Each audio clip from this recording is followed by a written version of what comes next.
What's up, everybody, and welcome back to another episode of Lockdown 23 and 1.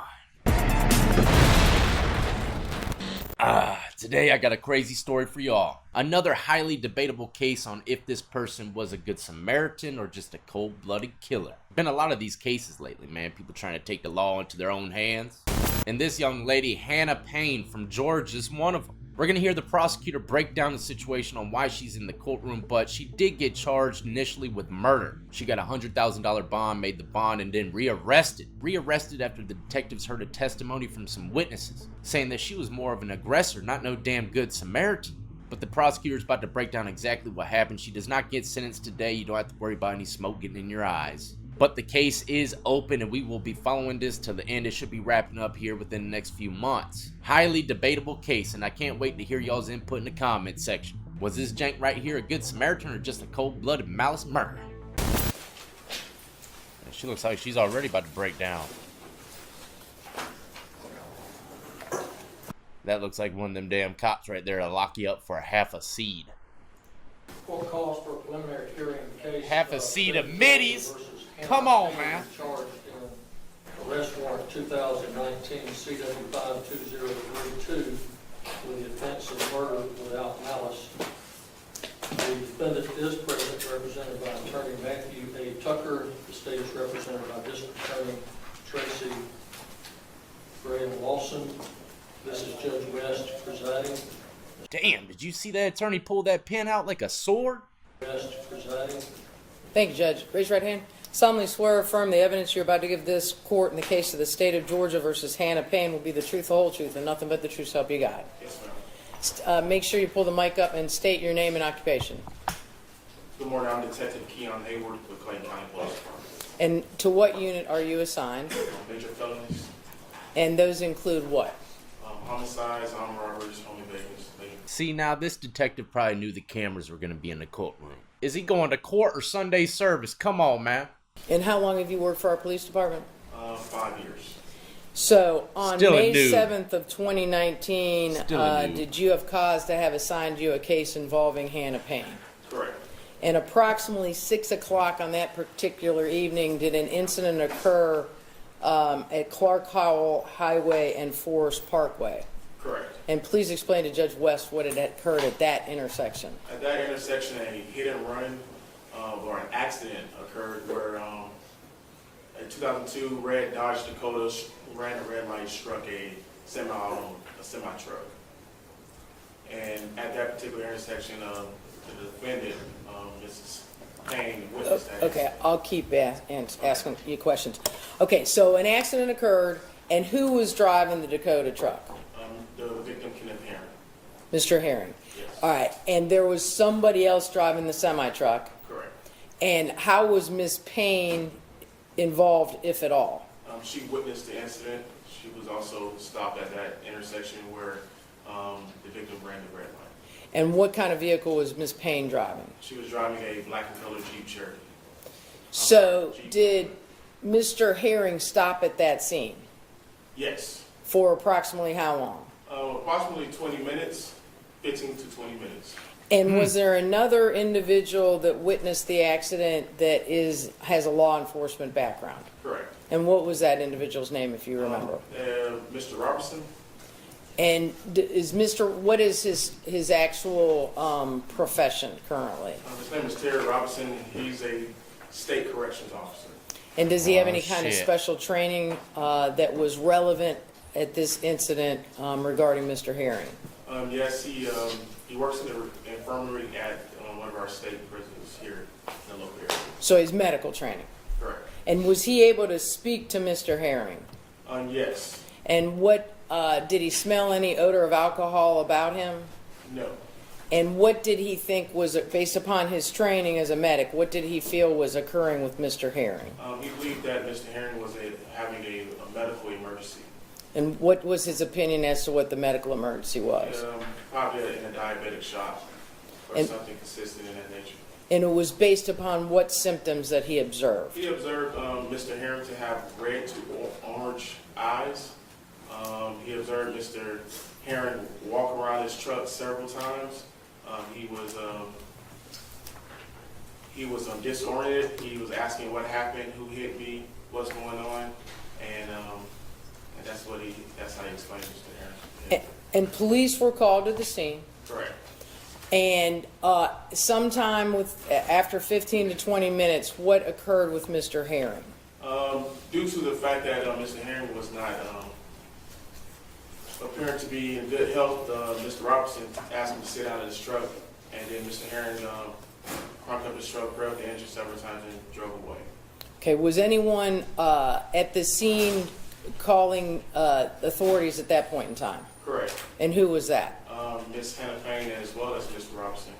First off, Mr. Herring is a 62-year-old elderly black man. Gets into a little fender bender, gets out the car, sits at the scene for 15 to 20 minutes. No one thinks he's under the influence. He's just disoriented and probably some kind of health issues. Now, Miss Payne decides to call 911 even though nothing happened to her. She just happens to be at the intersection. But she's obviously on a mission to make sure the 62-year-old man pays for his crime of a fender bender. Not to mention, nobody at the scene knows she's allowed to carry a firearm. Giddy up, right? Giddy up. And then you heard what the detective said. The old man got in the car and drove off before the cops showed up. Why did he drive off? Was he under the influence? Was he scared? Was he senile? What was it? One of the big things here is trying to determine why the hell he ran from the scene. The prosecution is going to say it was some kind of health issue and he wasn't in the right mind. It was kind of senile or whatever. And if I were to guess, the defense is probably going to try to say he was under the influence. But how the hell can they prove that unless they did some blood work after he passed away? It's going to be a crazy fight in the courtroom, that's for sure. And Mr. Robinson, were he and Miss Payne having any exchange of conversation? Yes. And what did Mr. Robinson tell Miss Payne or vice versa? While Mr. Herring was driving off, he asked Miss Payne to get the tag, try to get the tag. Meanwhile, Miss Payne's on the phone with 911 operator? Correct. And what is the 911 operator instructing Miss Payne to do? To remain at the scene, do not follow Mr. Herring. And did the 911 operator say that more than once? Several times. And what was the explanation given by the 911 operator? The explanation? Of why she should remain at the scene? It's safer. Should go back to the scene where it's safer and uniformed officers are around. Okay, did the defendant Payne remain at the scene? No. And what occurred after Mr. Herring left the scene? Did Miss Payne leave the scene or did she remain? She left the scene as well. She probably been playing too much Max Payne, but that's besides the point. She left the scene with a mission on her mind and a concealed weapon by her side. What was she doing? She proceeded to chase Mr. Herring westbound on Forest Parkway. All right, was she still talking to 911 or was she not? Correct. What was the reaction of the 911 operator when she realized the defendant Payne was chasing Mr. Herring? Teardrops are repeatedly rolling. asked Ms. Payne to stop and do not follow Mr. Herring. Did the defendant Payne obey the 911 operator? No. Oh, there's the cufflinks. He's gonna fight his ass off. And are these crocodile tears or real ones? Hard to tell with the crazies. When I say crazy, I'm saying, look, man, if it was me, I never would have chased nobody down. I would have drove around. Maybe was a little nosy and broke my neck looking out the window a bit, but I never would have chased nobody down. I wouldn't even stop. Even if I seen it, I ain't dropping down one homeboy from fender bender. But them cufflinks and that pin, man, she might just win it off that alone. All right, and so what happened at about 6:20 between, if anything, between Payne and Mr. Herring? Ms. Payne was able to position her vehicle in front of Mr. Herring's vehicle. Damn, she pit him. Okay, so in the English version would be she blocked him. She blocked him in, yes. And was he able to progress forward once she blocked him in? No. Was he able to retreat or back up and get away from her at that point in time? No, there was heavy traffic at the intersection of Riverdale Road and Forest Parkway. So in effect, he was imprisoned, falsely imprisoned. Correct. All right, and then were there any people at that intersection that observed what was occurring from when that happened on? Yes. And how many people did you or other officers speak to that observed what occurred from this point on? Look at the contrast on her romper. God, man, she might just win it off that one alone. Total of 4. And did you talk to them or did others talk to them? I did speak with 2, and 2 other detectives spoke with the other 2. And how would you describe the traffic on May 7th at about 6:30 in the evening at that intersection? It was pretty heavy due to the rush hour traffic, as well as uniformed officers were directing traffic at the intersection of 285 on-ramp. It was pretty heavy due to Chick-fil-A. And do you know why they were directing traffic? Yes, they was responding to another call that was there where they had to redirect traffic. Another wreck call? Correct. So I'm not sure of the nature of the call, but it was something for them to have to redirect traffic. All right. So what two witnesses did you interview that saw what occurred from this point on? Miss Anita and Mr. Philip Erickson. So he's getting the names of the people that witnessed the And this ordeal. State's Exhibit number 1 that you just did, it's a fair and accurate representation, but not to scale, Correct. but diagram from your memory of what it looked like. Correct. Okay. I tender S1 at this time, Judge. Any objections? I'd object. So, Judge, I tender it. No objection. Oh. But he don't need to. Them cufflinks speak for themselves. Okay, so do you want this back just to look at it? No. I Okay. can take a look at it if you don't. All right, so you were talking about the Erickson. So how far away were Mr. and Mrs. Erickson from the blocking in of the Jeep of Miss Payne's vehicle into blocking Herring's vehicle? Yeah, they're approximately about 250 feet away on the opposite side of the intersection. So they were facing them. Correct. So like if there's a traffic light in between, you're the Ericksons and I'm the other two. Correct. And was the view obstructed? No. 4 people, I think he said, seen it, and it sounds like they were probably on the other side of the intersection. But just keep in mind, in case you're lost, this is the second stop. She followed him, pitted him in a whole nother intersection from where the bumper fender bender thing took place. All right, so what did Mr. Erickson relate to you? They were traveling on Riverdale Road, headed towards the hospital, and that's when he observed Payne at the driver's side of Mr. Herring's vehicle, constantly, repeatedly striking Mr. Herring. Let's back up. Did he see her block her? Did Mr. Erickson see defendant Payne block in Mr. Herring? No, he did not testify to that. Did he see her get out of her vehicle? Correct. Okay, so what did he see from when she got out of her vehicle until she got over to the other vehicle? He observed Hannah Payne approach the driver's side of Mr. Herring's vehicle. Did she have anything in her hand or on her person that he observed of note at that point in time? No. All right, so then what happened? As he was walking towards Herring and Payne, he repeatedly heard Payne instructing Mr. Herring to get out of the car, and then he was stopped by his wife. Okay, so the witness rolling up to the scene sees her demanding the old head to get up out the whip, and then homeboy's wife comes and says, "Get the hell out of here, stay out of it." Wise wife, wise damn wife. But this girl's damn nuts. Why the hell is she chasing this dude down doing all this extra shit? That right there shows you that she has some mental issues. Mr. Erickson was walking, and why was he walking towards To intervene to stop Payne from striking Herring.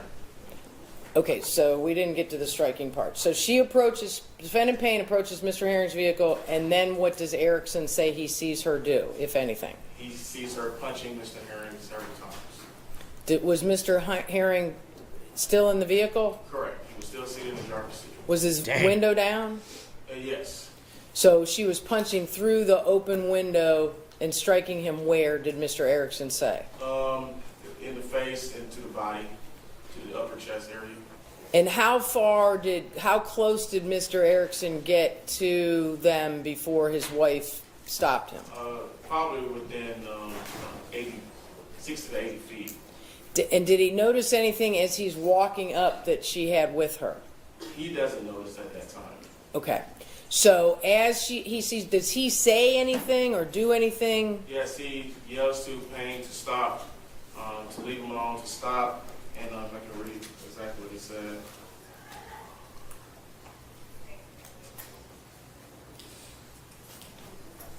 Okay. Actually, by referencing his statement, he does state that he does see a gun. Okay, so, all How right, do you let's forget back that, up. detective? When Come on. did Mr. Erickson see that there was a gun? Who had the gun? And where did Mr. Erickson observe the gun when he first saw it? He observed Kenneth Herring hitting Mr. Herring as we seated in the front driver's seat. And then he observed Kenneth Herring remove her gun from her side and state that she was going to shoot him. And was she using those kind of words, or was she using more colorful language? She was using more colorful. And Oh, what would the more shit. colorful language start with? The F. Okay, so she was saying it. Just use. You don't have to use the whole word. Just say what he said she was saying. Get out of the effing car, and that I'm going to shoot you. And at this point in time, was the gun out? Yes. And how did Mr. Erickson describe how close the gun was to Mr. Herring? He described the gun to be within the window area. So far, if everything went down exactly as they're saying it, this girl's gonna get smoked. And I hope she gets fucking smoked. I hope they peel that shit straight to the damn muffin top white meat. Inside of the truck. So inside the truck, and Mr. Herring was sitting in the driver's seat. If this is how it went down. Did Mr. Erickson observe Mr. Herring to be hitting back or have a weapon of his own? No. He described Mr. Herring to have his arms up, like trying to deflect from the punches as well as the gun. She don't agree with that? You see her eyes? I can guarantee that the defense is gonna say that he attacked her from inside the car. Guarantee it off of that expression she just made. And it looked legit, like that's a bald-faced lie. Bald face? Bold face? I don't know. I'm gonna run it back. Let me know in the comments section. Is this an authentic reaction to someone lying on you? Mr. Erickson observed Mr. Herring to be hitting back or have a weapon of his own? No. He described Mr. Herring to have his arms up, like trying to deflect from the punches as well as the gun. All right, and then what happened according to Mr. Erickson? He was grabbed by his wife, and then he saw two officers that further down the street where he began to try to get those officers' attention. And he turned, Get her some more did tissues. he turn man. or Get her was he some more running tissues. in the same direction as he was watching what was going on? He turned, his wife pulled up in the vehicle and they drove down to the officers to get the officers' attention. While that was happening, did they hear or see anything else? Yes, they heard a gunshot. And then did they proceed to the officers or did they go back to the scene? They proceeded to the officers because at that time they heard a gunshot. They were approaching the officers, and then him and the officers ran towards the gunshot. All right, and Mrs. Erickson, does she have anything to add to what Mr. Erickson told you to that particular set of facts that he gave you? You fix that handkerchief, bro. Her story was consistent with Mr. Erickson. She saw Payne repeatedly striking Mr. Herring at the driver's side window and yelling for him to get out the effing car. Did either one of them ever see Mr. Herring hit back? No. All right. Witness number 2 that you have on here is a Ms. Rosser. Is that Yes. correct? Yes. And Ms. Rosser was parked approximately, or stopped approximately how far away from Ms. Payne and Mr. Herring? About 40 feet. So about as far as you and I are apart. Correct. And what That's not far at all. Is that mine? Jeez. What did Ms. Rosser relate to you she saw? Or Yeah. other officers? Yes, she indicated that she thought that Payne was banging on the driver's side window because of the fact from where her view was. But when she was able to drive around the accident, she observed Payne striking Mr. Herring, punching him With what? Her hand? with her hand. Yes. Did she know which hand was hitting and what the other hand was doing? According to the officers, she was hitting with her left hand and holding the gun in her right hand. Did Ms. Rosser observe Mr. Herring hitting back or have a weapon of his own? No. This girl's toast, man. And did she actually see when the shot occurred? Yes. And describe that. What did she describe? Yeah, she described she heard one shot and that she observed Hannah Payne return to her car and change her clothing. All right, and so who was the fourth person that was interviewed? The fourth person would be Ashley Jackson. All right, and what Miss Jackson? All right, who did Miss Jackson interview What'd she with? see? She interviewed with Detective Chapman. And what did Miss? How far? You don't know where she was Chapman, parked. dog I'm Chapman. not clear on their interview yet. All right, so what did Miss Jackson say she had observed? While speaking to Jackson over the phone, she observed what she said to be a physical altercation at the driver's side window and a gunshot. But Detective Chapman went more in depth of an interview with her, and I haven't got that update yet. But he didn't relate to you that Miss Jackson saw Mr. Herring with a weapon of his own. No. And did she relate that he was striking back, or did she relate he was in a defensive posture? Defensive posture. So, who was the first police officer that arrived at the scene? Officer Ritchie. And what happened between the defendant, when the defendant saw Officer Ritchie? So Officer Ritchie is in a suit like you, or in a uniform? He's a uniform officer. Was he one of the ones directing the traffic down the road? Correct. And what happened between the defendant Payne and Officer Ritchie when he first got up there? Defendant Payne handed Officer Ritchie a holster firearm with the shell casing in the chamber. And he took possession of that. Correct. Now, let's go back to the 911 operator. Okay. When Payne arrived, she's still on the phone with the 911 operator when she pulls in and blocks the victim Herring in. Correct. And what during that, and that 911 call is recorded and we have possession of it. Correct. So what is the 911 operator when she realizes that the defendant Payne is blocking in Mr. Herring? What does the 911 lady say? Yeah, at that particular time, the 911 dispatcher repeatedly was telling Payne to remain at the original incident location where it's safer and that she has officers already en route. And then in the background, because at this particular time it doesn't appear that Payne has her cell phone with her, in the background you can hear, get out of the car, get out of the car, get out of the car, get out of the effing car.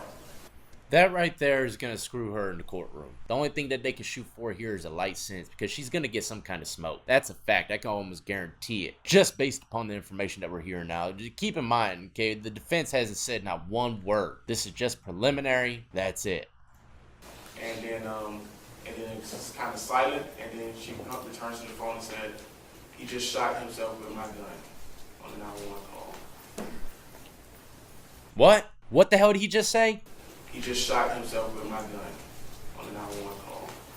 Oh, shit. That right there. I had no idea that that's what she said. He shot himself with my gun. I think all this happened with him still in the car. Maybe she reached in after punching him and stuff and she had the gun in there. Probably put it up to his stomach, said, get the hell out the car, man. You did this damn fender bender. You got to pay $300 to the chick for the bumper. I'm just painting a picture. It's all hypothetical, but maybe she put the gun in the car, put it up to him, said, get out the car. And he fought back a little bit or grabbed the gun and the trigger got pulled. Triggers can be pulled very easily.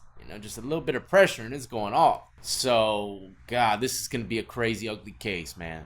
Those testimonies are going to be very important that the guy had his hands up in the air, not in no kind of hostile way at all. Now, the question here is, do they have any kind of video surveillance footage? Is at an intersection. Most intersections have cameras. Sounds like it was kind of a populated area. There's already something going on down the street with officers directing traffic. Had to have been some kind of video surveillance. Someone recording something. I don't know, but that's what the defense needs because as of right now, she's found guilty just based upon those witnesses. But that is the end of the clip, and first and foremost, rest in peace to that elderly gentleman that lost his life. But I must say, this is going to be a very interesting case to unfold in the courtroom, and we're going to follow it all the way till the wheels fall off. If you want to see what happens in this case and 100 other cases I already did, go ahead and hit that like, subscribe, notification bell before you leave.